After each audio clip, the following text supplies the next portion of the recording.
Selamat datang di Ngobrol Cuy. Saya Alex, host magang di channel Ngobrol Cuy. Seorang raja bernama Sisyphus dihukum selama-lamanya oleh para dewa karena sudah berani melawan mereka. Dia harus mengangkat batu besar sampai ke atas gunung. Kemudian batu akan didorong dan digulingkan kembali ke bawah. Sisyphus haruslah pergi kembali mengambil batu itu dan mengangkatnya kembali ke atas gunung. Setelah itu, batu haruslah digulingkan kembali dan Sisyphus harus mengulanginya lagi dan lagi selama-lamanya.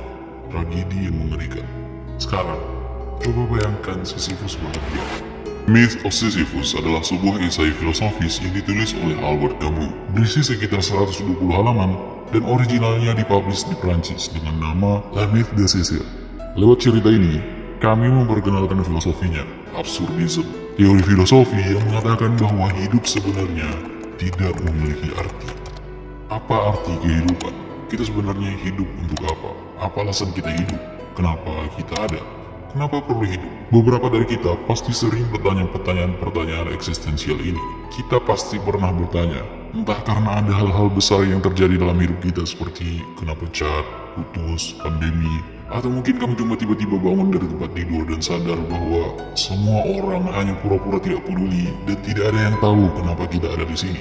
Apa yang harus kita lakukan dan kemana kita harus pergi. Jalan terasa lebih berat, minum terasa pahit, dan percakapan orang lain tidak terdengar. Ketika kita merasakan ini, nilai yang disebut oleh Albert Camus sebagai the absurd. Kami berargumen bahwa manusia cenderung mempunyai dorongan sendiri untuk mencoba mengerti kehidupan dan dunia. Kita menggunakan reason atau akal untuk mencoba mengerti. Namun, semakin kita mencoba mengerti dunia, dunia tetaplah terlihat tidak masuk akal. Albert Camus besar dikelilingi oleh kekerasan. Tempat asalnya di Algeria yang sedang menghadapi konflik antara natif Algeria dengan koloni Eropa, tepatnya Prancis. Dia kehilangan ayahnya di Perang Dunia Pertama, dan dia dianggap tidak sehat untuk ikut bertempur di Perang Dunia Kedua, melawan tuberkulosis di Prancis dan dihadapkan dengan kehancuran akibat perang sebagai seorang jurnalis. Camus hidup dengan putus asa. Dia tidak bisa menemukan arti apapun di balik semua pertumpahan darah dan penderitaan di sekelilingnya. Dia bertanya, jika dunia tidak berarti, bisakah hidup kita tetap memiliki nilai? Ini menjadi awal dari filosofi absurdisme. Absurdisme adalah pandangan filosofis yang berpandangan bahwa upaya manusia untuk menemukan makna atau penjelasan rasional dalam alam semesta dan pada akhirnya gagal karena memang tidak ada makna seperti itu. Di Eropa, konsep absurdisme berisi pemikiran bahwa pada hakikatnya tidak ada makna di dunia ini selain yang dibuat oleh manusia itu sendiri. Menurut absurdisme, dalam sejarah, manusia terus-menerus mencoba untuk mencari arti dalam hidup mereka. Untuk beberapa orang, secara tradisional, pencarian ini berakhir pada dua jalan. Antara menyimpulkan bahwa hidup itu tidak berarti, dan yang kita miliki hanyalah waktu sekarang atau masa kini. Atau, beberapa orang mencoba untuk mengisi kekosongan itu dengan tujuan dari kuasa yang lebih besar. Biasanya dengan kepercayaan atau agama. The Absurd mengacu terhadap konflik yang terjadi antara kecenderungan manusia untuk mencari nilai dan makna yang melekat dalam hidup dan ketidakmampuan manusia untuk menemukan alasan apapun di alam semesta yang tidak memiliki tujuan, tidak berarti, dan irasional. Kami memberikan beberapa solusi ketika kita mencapai poin ini. Pertama, dengan mencoba tidak peduli dengan kenihilan arti dalam hidup. Ini adalah pilihan paling sering, di mana kita berpura-pura menganggap bahwa dunia itu sebenarnya masuk akal dan mencoba membuat tujuan sendiri untuk memberi kehidupan kita arti. Salah satu contohnya adalah ketika kita mencoba untuk menghindari fakta bahwa kita hidup memang hanya untuk mati, dan ketakutan ini membawa kita percaya bahwa ada hadiah atau hukuman setelah kematian. Dalam negara yang lebih sekuler, menghasilkan banyak uang dan hidup enak dalam masa pensiun adalah cara yang masuk akal untuk hidup.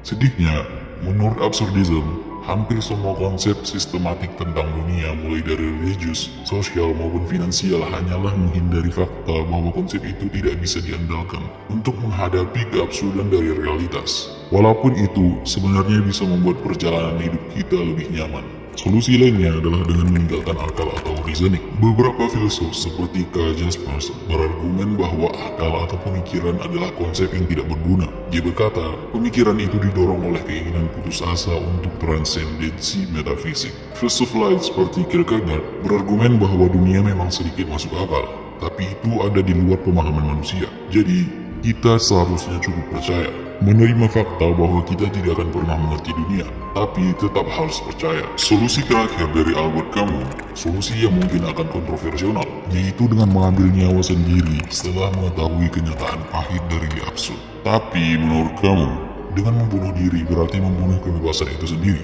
yang adalah kunci untuk hidup berarti. Keindahan yang ditemui orang dalam hidup membuatnya layak untuk dijalani.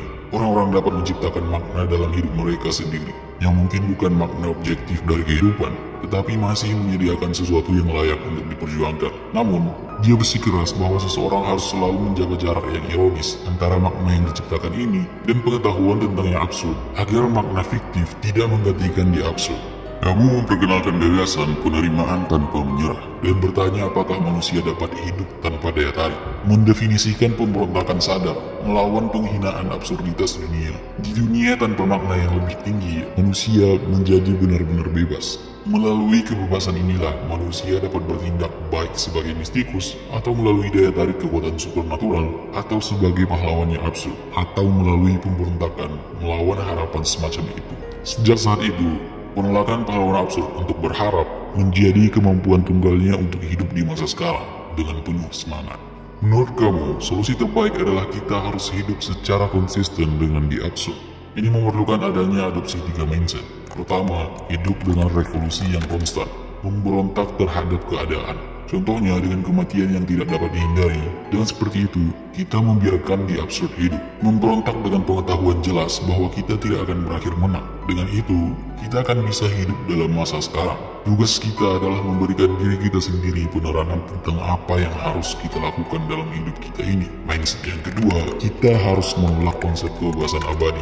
Ide bahwa suatu saat nanti kita akan bebas. Tapi, kita harus sadar bahwa kita bebas setiap saat. Ini adalah langkah yang sangat penting untuk mulai mengapresiasi hidup sebagaimana adanya, bukan sebagaimana mestinya. Ketiga, kita harus hidup dengan passion. Passion untuk hidup selama mungkin. Manusia yang absurd, tahu tentang mortalitasnya tapi tetap menerimanya, tahu tentang limitasi dari akalnya tapi tetap menggunakannya, merasakan nikmat dan sakit dari pengalamannya tapi tetap diterima dan dicari sebanyak mungkin. Kami memberikan solusi dari The Absurd dalam myth of Sisyphus yang tadi. Ketika Sisyphus mencoba untuk mengangkat kembali batu ke atas gunung dan menggulingkannya, dan mengulangi yang dia lakukan selama-lamanya, cobalah bayangkan Sisyphus bahagia. Albert Camus menanyakan ini dengan alasan bahwa Sisyphus tidak punya ilusi tentang kegagalan dari keberadaannya. Dia tidak membayangkan tentang hari esok yang lebih baik. Keberadaannya terikat dalam masa sekarang. Tapi tetap saja, Sisyphus tetap memberontak terhadap keadaannya secara terus-menerus, dengan terus mengerjakan tugas yang tidak akan pernah diselesaikannya. Sisyphus menghadapi ketidakjelasan semua itu dengan kejernihan mutlak melawan nihilisme dan keputusasaan. Kesadaran ini membuatnya benar-benar bebas, meskipun dalam kondisinya yang sangat tidak berarti.